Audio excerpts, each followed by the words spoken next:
La siguiente es una presentación de El Mundo de Mañana. Bienvenido al Mundo de Mañana. Un gusto de que esté con nosotros. En el programa de hoy, lo voy a desafiar a que considere una pregunta muy importante. ¿Por qué la mayoría de los cristianos prefieren ignorar los días santos mencionados en la Biblia y los sustituyen por festividades que nunca fueron celebradas por Jesucristo o sus apóstoles?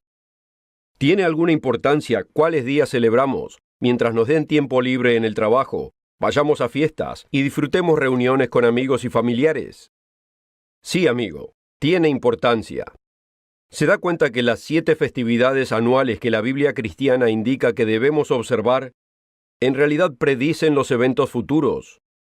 Algunos de los cuales ya han ocurrido, pero otros deben ser cumplidos y serán cumplidos en un futuro cercano.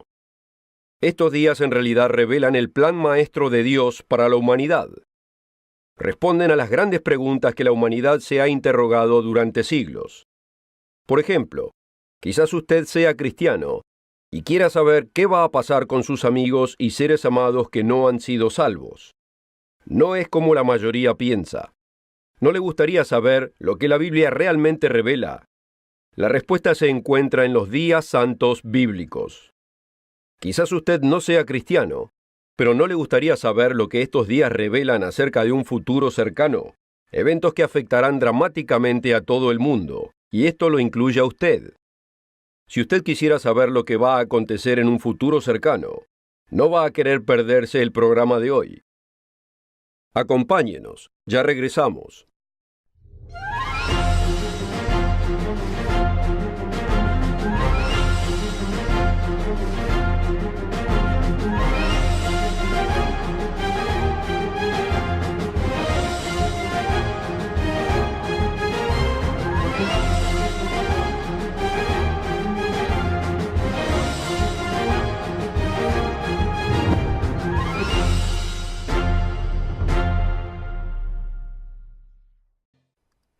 Bienvenido nuevamente al Mundo de Mañana. En el programa de hoy, veremos cómo los días santos bíblicos tienen un profundo significado para usted, para sus seres amados y para toda la humanidad. Prepárese para una gran sorpresa. El primer día santo bíblico es conocido como Pascua. Para entenderlo debemos retroceder en el tiempo, un largo tiempo, aproximadamente 3.450 años atrás. Porque ciertos eventos que ocurrieron entonces establecieron el escenario para eventos que tomarían lugar en un futuro distante. El año era el 1440 a.C. y el lugar era Egipto. Los descendientes del pueblo conocido como Israel eran esclavos en la tierra de Egipto. La vida era difícil y ellos deseaban ser libres, y Dios les envió un Salvador en la persona de Moisés. El mensaje de Moisés era simple: deja ir a mi pueblo. Amigo, póngase en las sandalias de Faraón. Él gobernaba uno de los imperios más grandes de ese entonces. ¿Quién era este Moisés que demandaba tal cosa? Lo que el Faraón no entendía era que el autor de esta petición era el Dios Todopoderoso, el Creador de los cielos y la tierra. Los estudiantes bíblicos saben que Dios usó a Moisés para derramar 9 imponentes plagas en Egipto, destruyendo el sembradío y el ganado, y haciéndoles la vida miserable. Pero el faraón rehusaba dejar salir a Israel. Pero llegaría otra plaga, la 10ª plaga, la cual es relevante, inclusive hasta en el día de hoy. Veamos cómo le fue anunciada a Faraón. Dijo pues Moisés: el Señor ha dicho así: a la medianoche yo saldré por en medio de Egipto, y morirá todo primogénito en tierra de Egipto. Y habrá gran clamor por toda la tierra de Egipto, cual nunca hubo antes, ni jamás habrá. Pero contra todos los hijos de Israel, ni un perro ladrará, ni a hombre ni a bestia, para que sepan cómo el Señor hace distinción entre los egipcios y los israelitas. ¿Cómo pudo tomar lugar tal separación entre los israelitas y los egipcios? Los israelitas fueron instruidos en separar un cordero de 1 año, y matarlo en el ocaso del día 14 del mes. Y luego, con parte de esa sangre, deberían pintar los dinteles de la puerta y los postes laterales de la puerta en las casas donde vivían. Después de esto deberían rostizar y comer el cordero con pan sin levadura e hierbas amargas, y quedarse dentro de sus casas hasta que amaneciera. Veamos qué pasó con los egipcios y todos los demás que no siguieron esta instrucción. Y aconteció que a la medianoche el Señor hirió a todo primogénito en la tierra de Egipto, desde el primogénito de Faraón que se sentaba sobre su trono, hasta el primogénito del cautivo que estaba en la cárcel, y todo primogénito de los animales. Este evento fue recordado año tras año por los hijos de Israel, acompañado de una comida especial en el día asignado. Y les fue instruido que les enseñaran a sus hijos lo siguiente: y cuando os dijeren vuestros hijos, ¿qué es este rito vuestro? Vosotros responderéis, es la víctima de la Pascua del Señor, el cual pasó por encima de las casas de los hijos de Israel en Egipto, cuando hirió a los egipcios y libró nuestras casas. La Pascua es el primero de 7 festivales anuales que les fueron dados a Israel, pero tiene significado para mucho más lejos que ese momento y que cualquier nación en particular. Casi 1500 años después, otro Salvador llegaría en la persona de Jesucristo. Él es el Salvador no solo de Israel, sino de todas las naciones y razas. Y la Pascua tomaría un significado mucho más grande.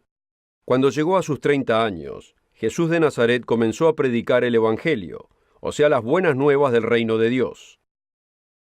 Él hacía milagros tan genuinos y extraordinarios que hasta sus críticos tenían que admitir que eran obra de Dios. Cuando un fariseo y dirigente judío se acercó a Jesús durante la noche, le confesó lo siguiente: Rabí, sabemos que has venido de Dios como maestro, porque nadie puede hacer estas señales que tú haces si no está Dios con él. Pero después de 3 años y medio, los celos y el resentimiento llevaron a los judíos a entregarlo a los romanos, para que fuese sacrificado. Esto es bien conocido por cualquiera que lea el Nuevo Testamento de la Biblia. Pero lo que generalmente no es entendido es la cronología de su muerte por crucifixión. Era costumbre de Jesús observar los días santos y fiestas que Dios le dio al antiguo Israel. Mientras él crecía, cada año su familia viajaba a Jerusalén, en el día que acabamos de leer, instituido hacía 1500 años atrás, para guardar la Pascua. Sus padres iban todos los años a Jerusalén en la fiesta de la Pascua, y cuando tuvo 12 años, subieron a Jerusalén conforme a la costumbre de la fiesta. Más adelante, al final de su ministerio de 3 años y medio, Jesús subió a Jerusalén una vez más, a celebrar la Pascua. Esta no sería una Pascua cualquiera. Los cristianos nominales suelen hablar de la última cena que Jesús compartió con sus discípulos. Muchas pinturas fueron hechas representando a este evento, pero pocos se dan cuenta que esta no era una cena cualquiera, sino que de hecho era la Pascua. Aunque los discípulos de Jesús estaban conmemorando los eventos del Éxodo, Jesús se enfocaba en el futuro. Él se levantó y lavó los pies de los discípulos, algo que era hecho normalmente por el sirviente de la casa. Esto fue para enseñarnos que debemos vivir una vida sirviendo humildemente a los demás. Y luego instituyó lo que debía ser llamado la Pascua del Nuevo Testamento. Mateo capítulo 26, versículos 26 al 28, explica lo siguiente. Y mientras comían, tomó Jesús el pan y bendijo y lo partió y dio a sus discípulos y dijo: Tomad, comed, esto es mi cuerpo. Y tomando la copa, y habiendo dado gracias les dio, diciendo: Bebed de ella todos, porque esto es mi sangre que por muchos es derramada para remisión de los pecados. Después de la cena, Jesús salió afuera con sus discípulos al jardín de Getsemaní. Fue aquí que Judas, uno de los 12 discípulos, lo traicionó. La compañía de soldados que acompañaba a Judas lo llevó arrestado, lo golpearon brutalmente, lo escarnecieron y finalmente lo crucificaron. Todo esto ocurrió en el día que la Biblia llama la Pascua. La oferta de hoy es absolutamente gratis, sin costo ni obligación. Visítenos en elmundodemañana.org. Encuéntrenos en Facebook y síganos en Twitter.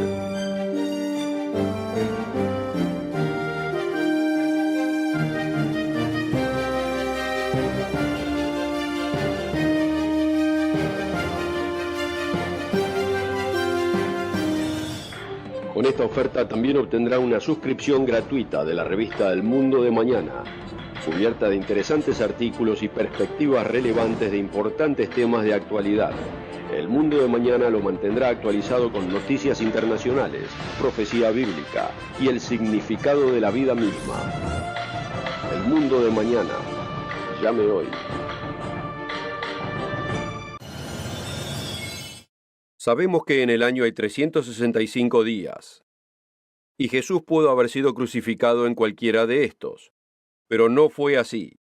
Fue crucificado en el día de la Pascua, después de haber celebrado la cena de la Pascua la noche anterior. Notemos que la Biblia cuenta los días desde un ocaso hasta el próximo ocaso. ¿Fue todo esto coincidencia? No, en absoluto. Fue planeado así con mucha anticipación. El simbolismo debe ser obvio.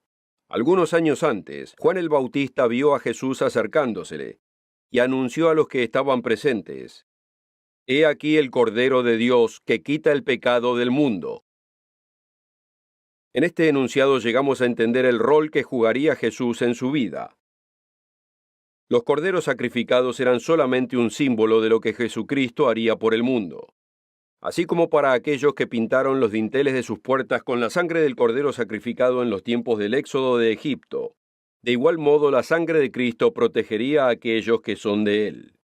Jesús es la materialización del Cordero de la Pascua, y esto es dejado en claro en 1 Corintios capítulo 5, versículo 7, porque nuestra Pascua, que es Cristo, ya fue sacrificada por nosotros. Para entender completamente lo que significa que Cristo sea nuestra Pascua, debemos entender el problema del pecado. De acuerdo a 1 de Juan 3:4, todo aquel que comete pecado infringe también la ley, pues el pecado es la transgresión de la ley. Y Pablo nos dice que cuando pecamos nos ganamos algo. ¿Y qué es exactamente lo que nos ganamos cuando transgredimos la ley de Dios? Porque la paga del pecado es muerte, mas la dádiva de Dios es vida eterna en Cristo Jesús, Señor nuestro. Así es, amigo, quedamos bajo la pena de muerte.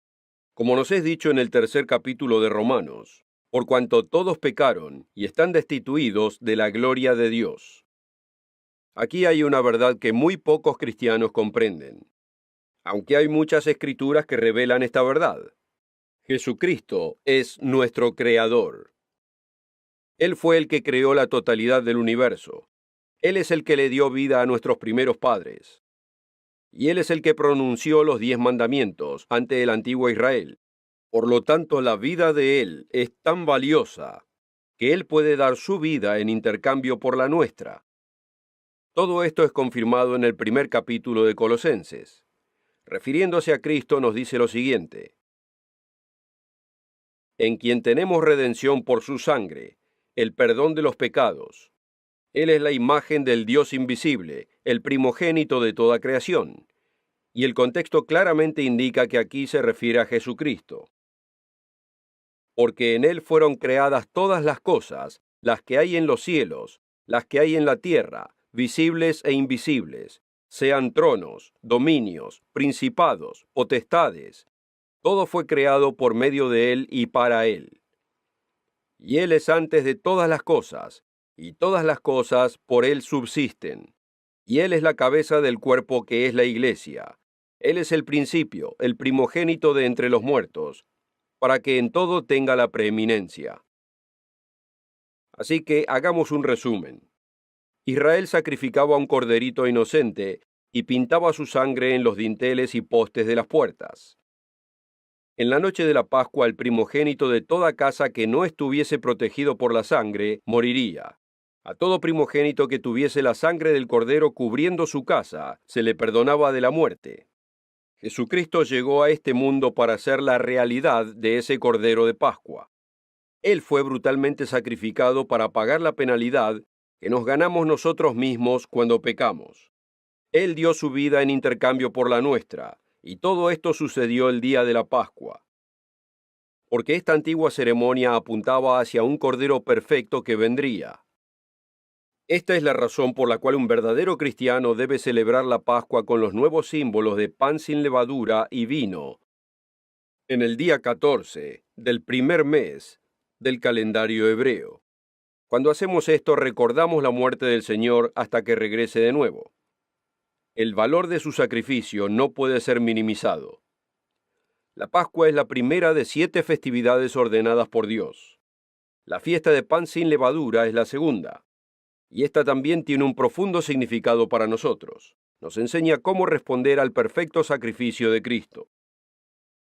Después de que Israel guardara la Pascua, salieron de Egipto durante un período de 7 días. Durante ese viaje no tenían tiempo de permitir que el pan se leudara. Solo podían comer pan ácimo o sin levadura. Y este periodo de 7 días de comer pan sin levadura pasó a ser una celebración anual, la cual continúa entre los judíos hasta hoy en día. Y además continúa entre los cristianos que entienden el significado de este periodo de tiempo. Veamos primeramente el mandamiento del Antiguo Testamento de observar esta festividad de 7 días después de pasada la Pascua. En el mes primero, a los 14 del mes, entre las 2 tardes, Pascua es del Señor. Y a los 15 días de este mes es la fiesta solemne de los panes sin levadura al Señor. 7 días comeréis panes sin levadura. El primer día tendréis santa convocación, ningún trabajo servil haréis. El séptimo día será santa convocación, ningún trabajo servil haréis. ¿Qué posible relevancia puede tener esto para usted y para mí? Muchos piensan que esto es solo para los judíos, y que hace mucho fue abolido por el sacrificio de Cristo. ¿Pero es esto lo que la Biblia enseña? Veamos primeramente cómo Jesús guardó estos días desde su juventud. Y cuando tuvo 12 años, subieron a Jerusalén conforme a la costumbre de la fiesta.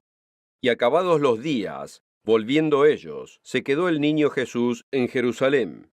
Notemos que la Pascua es solamente un día, pero la referencia aquí de los días es entendido por los serios eruditos bíblicos que se refiere a los días de pan sin levadura que prosiguen después de la Pascua.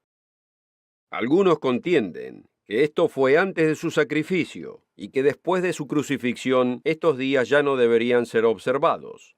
Pero nuevamente, ¿es esto lo que enseña la Biblia? El apóstol Pablo muchas veces es usado para decir que todas estas festividades fueron abolidas. Así que veamos sus propias palabras con relación no de los judíos, sino de los gentiles en la ciudad de Corinto. Aquí encontramos que un gran pecado ocurría con uno de los miembros de esta congregación.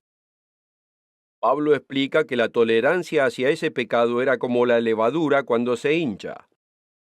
En otras palabras, estaban llenos de orgullo por su actitud permisiva. No es buena vuestra jactancia. ¿No sabéis que un poco de levadura leuda toda la masa? Limpiad pues la vieja levadura, para que seáis nueva masa, como sois sin levadura, porque nuestra Pascua, que es Cristo, fue sacrificada por nosotros. Y notemos lo siguiente: así que celebremos la fiesta, no con la vieja levadura ni con la levadura de malicia y de maldad, sino con panes sin levadura de sinceridad y de verdad. Esta es una clara admonición del apóstol Pablo a los corintios gentiles de que celebren la fiesta. Pero es más que esto. Nos da la comprensión del Nuevo Testamento del significado de esta fiesta. Es un recordatorio anual de que debemos quitar el pecado de nuestras vidas. Así como la antigua Israel tuvo que salir de Egipto, que es una figura del pecado, nosotros debemos salir del Egipto espiritual. Egipto era una metáfora perfecta del pecado, porque el pecado nos mantiene en cautividad.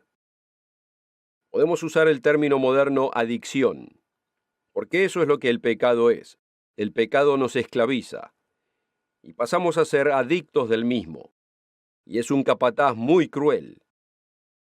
Todo lo que hay que hacer es ver al abuso de drogas, aunque tomar un vaso de vino o algo similar no llega a ser un problema, y puede tener beneficios positivos si es usado en moderación. Perjudica en gran manera y hasta destruye al individuo que se abusa. Pasa a ser una adicción de la cual mucha gente nunca se repone. Otras maneras de abuso de sustancias no producen ningún beneficio positivo y son altamente esclavizantes, como las drogas y el cigarrillo. Los pecados sexuales y hasta los chismes son adictivos y esclavizantes. El primero y el último de los días de los panes sin levadura son días solemnes, días de reposo y adoración. Fue en el séptimo día de esta festividad cuando los hijos de Israel cruzaron el Mar Bermejo. Esto es muy significativo. Como vemos, detrás de las festividades de Dios hay significado. Para el cristiano del Nuevo Testamento, este séptimo día tiene un gran significado. Porque no quiero, hermanos, que ignoréis que nuestros padres todos estuvieron bajo la nube, y todos pasaron por el mar, y todos en Moisés fueron bautizados en la nube y en el mar. Hagamos un resumen. La Pascua es figura de la muerte de Cristo, como sacrificio para pagar la penalidad por nuestros pecados. La fiesta de panes sin levadura es figura de nuestra respuesta a ese sacrificio, el arrepentimiento del pecado. El último día de esta fiesta nos recuerda nuestra necesidad de ser bautizados por inmersión completa en el agua. Ahora veamos la tercera festividad, y veamos cómo encaja en el plan maestro de Dios. La tercera festividad es Pentecostés. Este fue el día cuando Dios hizo un pacto con Israel después de la salida de Egipto, y les dio los 10 mandamientos. Un pacto es un acuerdo entre dos partes. En este caso era un acuerdo de matrimonio. La parte de Dios era de ser el esposo de Israel y bendecir a la nación con prosperidad, buena salud y una sociedad armoniosa. La parte de Israel era, hablando figurativamente, ser una esposa obediente y guardar sus mandamientos, específicamente los 10 mandamientos. La historia nos demuestra que Israel no guardó el acuerdo. Le fue infiel a Dios, y él la divorció. Así es, ellos querían las bendiciones que Dios ofrecía, pero los mandamientos no estaban en sus corazones. Este problema sería solventado en el futuro. Ezequiel profetizó de esto diciendo: «Y les daré un corazón y un espíritu nuevo pondré dentro de ellos, y quitaré el corazón de piedra de en medio de su carne, y les daré un corazón de carne, para que anden en mis ordenanzas y guarden mis decretos y los cumplan, y me sean por pueblo, y yo les sea a ellos por Dios». En vez de mandamientos escritos en piedra, Dios le daría a Israel un corazón educable, en el que estos mismos mandamientos fuesen escritos. Esto es lo que significa el nuevo pacto. Citando al profeta Jeremías, el apóstol Pablo describe el problema y la solución. Notemos cuidadosamente que el problema no es la ley de Dios, sino el corazón del hombre. Porque si aquel primero hubiera sido sin defecto, ciertamente no se hubiese procurado lugar para el segundo. Porque reprendiéndolos dice: «He aquí vienen días, dice el Señor, en que estableceré con la casa de Israel y la casa de Judá un pacto nuevo, por lo cual este es el pacto que haré con la casa de Israel después de aquellos días, dice el Señor. Pondré mis leyes en la mente de ellos, y sobre su corazón las escribiré, y seré a ellos por Dios, y ellos me serán a mí por pueblo». La fiesta de Pentecostés llegó poco después de la resurrección de Cristo. Así como aconteció algo espectacular en Pentecostés cuando Israel salió de Egipto, también algo espectacular ocurrió en este Pentecostés. Los Hechos capítulo 2 describe cómo Dios derramó su espíritu en los creyentes que estaban reunidos obedeciendo ese día. Amigo, en el primer Pentecostés, Dios entregó los 10 mandamientos escritos en piedra. En este nuevo Pentecostés, Dios le dio el Espíritu Santo a la humanidad para escribir los mismos mandamientos en la mente y en el corazón. Los Hechos capítulo 2 versículos 36 al 38 resumen el significado de estas 3 festividades bíblicas. El apóstol Pedro predicó un mensaje poderoso en el primer día de Pentecostés, después de la crucifixión y de la resurrección de Jesucristo. En este, convenció a los judíos que estaban ahí reunidos que eran culpables de haber matado al Mesías tan esperado. Fueron convencidos de sus acciones y querían saber qué hacer respecto a este trágico pecado que cometieron. Notemos cómo al final del poderoso mensaje de Pedro, en ese día de Pentecostés, encontramos la Pascua, el reconocimiento de que Cristo dio su vida por nosotros, los panes sin levadura, nuestra respuesta de arrepentimiento seguida por el bautismo, y Pentecostés, la llegada del Espíritu Santo para escribir la ley de Dios en nuestro corazón y nuestra mente. Sepa pues ciertísimamente toda la casa de Israel que a este Jesús que vosotros crucificasteis, Dios ha hecho Señor y Cristo. Entonces, oído esto, fueron compungidos de corazón y dijeron a Pedro y a los otros apóstoles: Varones, hermanos, ¿qué haremos? Y Pedro les dice: Arrepentíos, y bautícese cada uno de vosotros en el nombre de Jesucristo para perdón de los pecados, y recibiréis el don del Espíritu Santo. Hay 7 festividades anuales de Dios presentadas en el Antiguo y en el Nuevo Testamento. Hoy solo tuvimos tiempo de cubrir las primeras 3. Las próximas 4 no han sido cumplidas y revelan eventos espectaculares que acontecerán en un futuro cercano. Explicaremos esto la próxima semana en la parte 2 de esta serie. Mientras tanto, si desea saber más acerca de estas maravillosas festividades bíblicas y lo que significan para usted y su familia, visite el sitio web elmundodemañana.org para leer o requerir el folleto Las Fiestas Santas, Plan Maestro de Dios. Este folleto explica las 7 festividades como están descritas en la Biblia. Esta es una información vital que posiblemente nunca haya escuchado. Asegúrese de encontrarnos la próxima semana para ver la parte 2 del Plan Maestro de Dios. Nos vemos la próxima semana a la misma hora y en la misma estación. Hasta entonces, queridos amigos. La oferta de hoy es absolutamente gratis, sin costo ni obligación. Visítenos en elmundodemañana.org. Encuéntrenos en Facebook y síganos en Twitter. El programa precedente fue producido por la Iglesia del Dios Viviente